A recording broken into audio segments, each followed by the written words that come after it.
Hello friends, welcome back to my channel Mini and Avi. So आज हम discuss करेंगे मेरी प्रेगनेंसी के 5th मंथ के बारे में। So let's get started.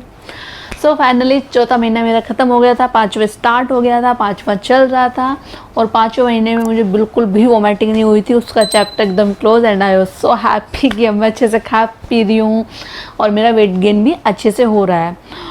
तो फाइनली मैंने अपनी प्रेगनेंसी की half journey, almost half journey तय कर ली थी। हाफ और बची थी, हाफ और तय करनी थी और मैं बहुत एक्साइटेड भी थी और थोड़ी सी टेंस्ड भी थी कि टाइम धीरे धीरे बीत रहा है और मेरी डिलीवरी का टाइम धीरे धीरे पास आ रहा है, तो कैसे होगा। सो मैं थोड़ी सी पॉजिटिव भी थी और खुश भी थी। एज़ यूजुअल मैं डॉक्टर के पास जैसे मैं जाती हूँ 5th मंथ में मैं डॉक्टर के पास गई। हाँ, उससे पहले मैं आपको एक चीज़ और बताना चाहूँगी। मेरा जो टमी था, सब बोलते हैं कि 5वें महीने में टमी अच्छा खासा निकल जाता, लेकिन 5वें महीने में मेरा टमी बहुत थोड़ा सा निकला था। तो आप लोगों को जैसे कि मैंने बताया कि सबको ही पता चल गया था मेरी प्रेगनेंसी के बारे में, लेकिन मैं जैसे बाहर जाती थी तो नेबर्स भी या फिर सब लोग बात करते थे कि नॉर्मली होता है ना लोगों में कि ऐसे बात करते हैं कि अच्छा इसका पेट तो निकला ही नहीं है, दिखता ही नहीं है, लगता ही नहीं है प्रेग्नेंट है। तो मैं थोड़ी सी चीज़ को लेके थोड़ी सी वरीड हो गई थी कि पता नहीं मेरा टमी क्यों नहीं निकला। मेरा टमी बहुत थोड़ा सा निकला है क्योंकि प्रेगनेंसी से पहले मेरा जो टमी था एकदम फ्लैट था और अभी 5वें महीने में थोड़ा सा ही निकला था। तो मुझे लग रहा था पता नहीं बच्चा ग्रो कर रहा है या नहीं कर रहा है, हेल्दी ग्रो कर रहा है या नहीं, या फिर क्या प्रॉब्लम है, टमी इतना बढ़ा क्यों नहीं मेरा। तो मैं फिर डॉक्टर के पास गई। तो मैंने जाते ही डॉक्टर के चेकअप से पहले ही मैंने ये क्वेश्चन ही पूछना स्टार्ट कर दिया कि डॉक्टर मेरा टमी बाहर क्यों नहीं आया, बहुत कम आया है, थोड़ा है। तो डॉक्टर वाज लाइक कि ओके मैं बताऊंगी, फर्स्ट मैं आपका चेकअप कर लेती हूँ। डॉक्टर ने मेरा चेकअप किया तो मेरा वेट गेन बहुत अच्छा हो रहा था, अच्छा खासा मेरा वेट बढ़ रहा था, बीपी भी नॉर्मल था। और डॉक्टर ने उस 5वें महीने में मेरे लिए कुछ 8 से 9 टेस्ट लिखे थे कि वो आपको कराने ही कराने थे, 8 से 9 टेस्ट। बट उस टाइम कोरोना का टाइम था, मैं हॉस्पिटल नहीं जा सकती थी, कहीं भी नहीं जा सकती थी। सिर्फ चेकअप के लिए मुझे डॉक्टर के पास जाना होता था तो डॉक्टर के पास मैं जाती थी, अदरवाइज़ मैं मतलब कहीं भी जाना अवॉइड करती थी। तो मैंने डॉक्टर को बोला कि मैं तो जा ही नहीं सकती। फिर डॉक्टर ने सजेस्ट किया कि हमारे एक हैं जो घर पे आके ही टेस्ट करेंगे और घर पे ही आपको रिपोर्ट्स दे जाएंगे। तो मेरा जो चेकअप था मतलब 8-9 टेस्ट जो लिखे थे उनके लिए मेरे वो घर पे ही आए और घर पे उन्होंने मेरा टेस्ट किया, वो ब्लड लेके गए और फिर सेकंड डे उन्होंने रिपोर्ट्स मेरी घर ही भेज दी। और फिर डॉक्टर के पास रिपोर्ट्स दिखाने जाना था, बट उन्होंने ऐसा नहीं बोला था कि आपको स्पेशली आना है, कि आपके घर से कोई भी आ सकता है, आप रिपोर्ट्स दिखा लेना, अगर आपकी ज़रूरत होगी तो मैं आपको बुला लूँगी। तो कोई भी मेरे यहाँ से, मेरा हस्बैंड शायद या मेरी मदर इन लॉ चले गए थे मेरी रिपोर्ट्स लेकर, और रिपोर्ट्स जब डॉक्टर ने देखी तो फाइनल रिपोर्ट्स ठीक थी और जो सारे टेस्ट थे वो सब बिल्कुल एकदम ठीक थे, कोई प्रॉब्लम नहीं थी। तो डॉक्टर ने मेरा चेकअप किया, वेट गेन सही हो रहा था और बीपी भी एकदम सही था। और फिर उन्होंने मुझे बताया कि ऐसा नहीं है कि जिसका टमी ज़्यादा निकलता है उसका बच्चा बहुत हेल्दी होता है, इसका टमी कम निकलता है उसका हेल्दी नहीं होता है, इससे कुछ फ़र्क नहीं पड़ता। इसलिए पेट की चिंता तो आप बिल्कुल भी मत करना कि कितना बाहर निकला है, किसी का ज़्यादा निकला है, किसी कम निकला है। बच्चा इस स्टेज पे आके जो जैसे ग्रो करता है बच्चा वैसे ही ग्रो कर रहा है, हेल्दी ग्रो कर रहा है, कोई भी प्रॉब्लम नहीं है, टमी से कुछ भी फ़र्क नहीं पड़ता है। तो मैं थोड़ा सा खुश हो गई थी कि चलो ठीक है, मेरी डॉक्टर बहुत अच्छी थी, मुझे अच्छे से गाइड करती थी, उन्होंने मुझे अच्छे से बताया, तो मैं बहुत खुश थी। उन्होंने मुझे बताया कि जो ये 5वां महीना होता है, 5वें महीने में बच्चे की जो मूवमेंट है वो बहुत ज़्यादा बढ़ जाती है।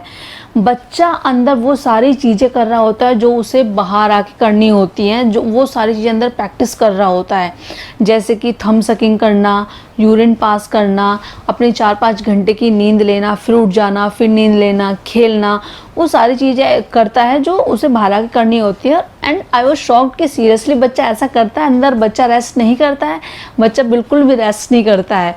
मतलब आप भी सुनोगे या मैंने भी उस टाइम सुना तो मैं तो बिल्कुल ऐसे हो गई थी कि सीरियसली बच्चा अंदर वो सब प्रैक्टिस कर रहा होता है, थंब सकिंग करता है और खेलता भी है और यूरिन पास भी करता है और हिचकिया भी लेता है। डॉक्टर ने मुझे बताया वो हिचकिया भी लेता है।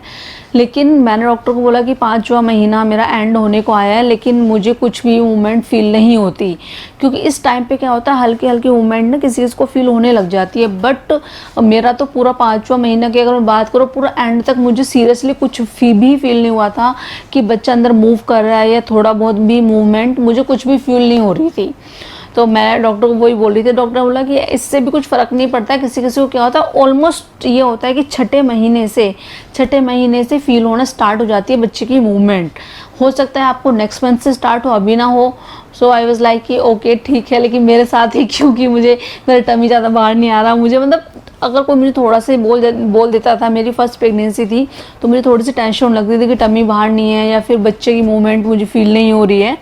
बट कभी कभी उन्होंने मुझे बताया कि छठे महीने से मूवमेंट फील होती है और टमी से कुछ भी फ़र्क नहीं पड़ता है, और जो बच्चा है वो अपना अंदर काम कर रहा होता है और बच्चे की जो स्किन है वो अच्छे से बन चुकी होती है। और उन्होंने बताया कि बच्चे की स्किन के वो जो हमारी वाइट एक परत जमी होती है वो भी उसके ऊपर आने स्टार्ट होते हैं, जो स्किन को एकदम प्रोटेक्ट करती है, सही से रखती है बच्चे को। और बच्चा जैसे बच्चा अगर सो रहा है, आपको तो पता नहीं चलता बच्चा कब सो रहा है। अगर मान लो बच्चा सो रहा है और आप कहीं बाहर मार्केट में चले गए या कहीं ऐसी जगह चले गए जहाँ पे बहुत ही लाउड म्यूज़िक है, बहुत ज़्यादा शोर है, तो बच्चे की नींद टूट जाती है, बच्चा उठ जाता है। और ज़्यादा फील मूवमेंट तब होती है जैसे कि अगर आपने खाना खा लिया, खाना खाने के बाद आप वॉक कर रहे हैं, बैठे हैं, तो खाना खाने के बाद बच्चा ज़्यादा मूव करता है। डॉक्टर ने मुझे ऐसे बताया, लेकिन मैं उस मोमेंट का वेट कर रही थी कि कब अंदर मुझे मूवमेंट फील होगी और मैं बहुत खुश होंगी। पहला मैं मेरे ऐसा फील होगा कि हाँ बच्चे की मूवमेंट स्टार्ट हो गई है, बच्चा मूव करने लगा है। तो ये सब उन्होंने मुझे बच्चे के बारे में बताया। और मेरे अंदर जो चेंजेस आ रहे थे, मेरे अंदर फर्स्ट चेंज ये आया कि मेरे पैरों पे स्वेलिंग स्टार्ट हो गई थी, सूजन आना स्टार्ट हो गया था। मेरे हाथों पे और मेरे फेस पे नहीं आई थी, बट मेरे पैरों में थोड़ी थोड़ी सूजन आनी स्टार्ट हो गई थी। मेरी जो स्लीपर्स थी जो मैं नॉर्मली अपने घर में पहनती हूँ वो टाइट हो गई थी, बहुत मतलब हल्का हल्का आने लगा था। तो हल्का सा भी अगर आप बिल्कुल फिटिंग के स्लीपर्स पहनते हो और हल्का सा भी आता है तो वो भी टाइट हो जाती हैं, तो स्वेलिंग आने लगा था। और बॉडी के अंदर मुझे थोड़ा थोड़ा सा आलस, मैं थोड़ी सी लेज़ी रहने लगी थी, मुझे ऐसे मतलब बहुत ज़्यादा आलस आता था। लेकिन फिर मैंने सोचा कि अगर मैं ऐसे ही आलसी रहूँगी तो उसका बच्चे पे बहुत ज़्यादा असर पड़ेगा, जो एक्चुअली में पड़ता है। मैंने आपको अपनी लास्ट वीडियो में भी बताया था। तो मैंने सोचा क्यों ना मैं कुछ क्रिएटिविटी करूं, मैं कुछ एक्टिव रहने लगूं। और मैंने जैसे आपको पहले भी बताया था कि जो एक्सरसाइज है वो बॉडी टू बॉडी डिपेंड करता है। तो डॉक्टर ने मुझे 5 महीने सजेस्ट किया कि अब आप बिल्कुल ठीक हो, अब आपकी वोमिटिंग भी नहीं है ज़्यादा, मतलब है ही नहीं, ख़त्म हो गई थी, और आप खाना पीना भी सही खा रहे हो। अब आप अपनी एक्सरसाइज डेली स्टार्ट करो। अब आपको सुबह आपके मतलब सुबह आप कर सकते हो, शाम को कर सकते हो, बट मैंने प्रेफर किया कि मैं सुबह करूँगी। तो मैंने अपनी एक्सरसाइज स्टार्ट कर दी। मैं थोड़ा सा एकदम एक्टिव रहने लगी। मैं सुबह उठती थी, टाइम से उठती थी जल्दी, और उसके बाद मैं अपनी एक्सरसाइज करती थी, अच्छे से अपना ब्रेकफास्ट करती थी, लंच करती थी, और कुछ ना कुछ क्रिएटिव करती रहती थी। मतलब मैं ज़्यादा अपनी बॉडी को रेस्ट नहीं देती थी, बैठती नहीं थी। मतलब ऐसा नहीं कि मुझे आलस आ गया या मुझे ज़्यादा बहुत मुझे थकान हो रही है, ज़्यादा थकान मतलब बहुत ज़्यादा हो रही है तो आप रेस्ट कर सकते हो, हल्की फुल्की हो रही है, ऐसा नहीं है कि हल्का सा उठ के आपने रेस्ट कर लिया, हल्का सा कुछ के आपने रेस्ट कर लिया, नहीं। मैं अपनी पर्सनल बता रही हूँ, मैं अपने आप को बहुत ज़्यादा एक्टिव रहती थी। मैं किसी ना किसी चीज़ में अपने आप को बिज़ी रखती थी, या मैं कुकिंग में बिज़ी रखती थी, या मेरा ऑफिस का काम होता था उसमें बिज़ी रखती थी, या फिर कुछ भी करना। मतलब मैं आपको अपनी तरफ से ये सजेशन दूंगी कि आप कभी फ्री मत बैठो अगर आप प्रेगनेंसी में हो। और हाँ, मैं उस टाइम टिकटॉक भी था तो मैं टिकटॉक वीडियोज़ भी बनाती थी बहुत ज़्यादा, मुझे बहुत पसंद थी, फ़ोटो शूट करती थी, नए नए ड्रेस पहनती थी, तो मैं अपने आप को बहुत ज़्यादा एक्टिव रखती थी। तो मैं आपको यही बोलूँगी कि अगर आप प्रेग्नेंट हो तो आप बिल्कुल भी लेज़ी मत रहो। आपको आलस भी आता है, थकान भी होती है, लेकिन ट्राई करो कि आप अपने आप को एक्टिव रखो। आप कुछ ना कुछ करो, किसी ना किसी चीज़ में बिज़ी रहो, बातें करो, कुकिंग करो, घर में कुछ भी करो, लेकिन ज़्यादा रेस्ट मत करो, अपनी बॉडी को ज़्यादा रेस्ट मत दो, कुछ ना कुछ एक्टिविटी करते रहो। अब मैं आपको बताती हूँ कि मेजर प्रॉब्लम कब आई। जब मैं डॉक्टर के पास से वापस आई तो मेरी मेरे सिस्टर इन लॉ के लिए उस टाइम कुछ देख रहे थे, मतलब उनके रिश्ते के लिए। तो मैं जब वापस आई तो मुझे पता चला कि उनकी जो वेडिंग डेट है वो जो फिक्स हुई है वो मेरे डिलीवरी के डेट के आसपास ही है। तो मैं और टेंशन में आ गई और मेरी फैमिली भी और टेंशन में आ गई कि वेडिंग डेट भी मतलब उसी के अराउंड है जब मेरी डिलीवरी डेट है। और डिलीवरी डेट जो डॉक्टर देते हैं, कभी कभी क्या होता है उससे कुछ टाइम बाद बेबी डिलीवर होता है, या कभी कभी उससे बहुत दिन पहले से कहते हैं कि 8वां महीना पूरा होते ही 9वें में कभी भी हम सोच सकते हैं कि कभी भी हो सकता है। तो मैं बहुत टेंशन में आ गई थी कि कैसे होगा, अगर उस टाइम मेरी बहुत ही क्रिटिकल सिचुएशन रहेगी, अगर मतलब ऐसा हुआ कि मैंने बेबी डिलीवर कर दिया तो फंक्शन तो पूरा स्पॉइल हो जाएगा, फंक्शन कैसे होगा, और नहीं किया तो मेरी सिचुएशन ऐसे रहेगी, ऐसे कि मैं कैसे इंजॉय करूँ, मैं क्या करूँ, मैं कुछ कर भी नहीं पाऊँगी। तो उस टाइम माहौल बहुत ज़्यादा टेंस्ड हो गया था मेरे घर का कि अब क्या करते हैं, कुछ ना कुछ सोल्यूशन तो निकालना पड़ेगा।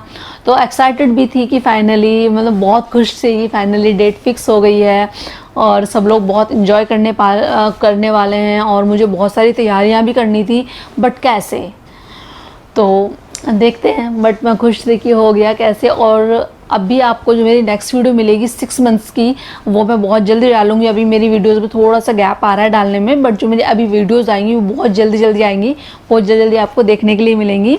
6 वीडियो में आपके लिए बहुत बड़ा सरप्राइज़ है जो मैं लेके आऊँगी, और 6 वीडियो में मेरी बहुत अच्छी स्टोरीज़ हैं जो मेरे साथ साथ हुई अभी मेरे 6 मंथ में, वो सब मैं आपको नेक्स्ट वीडियो में बताऊँगी।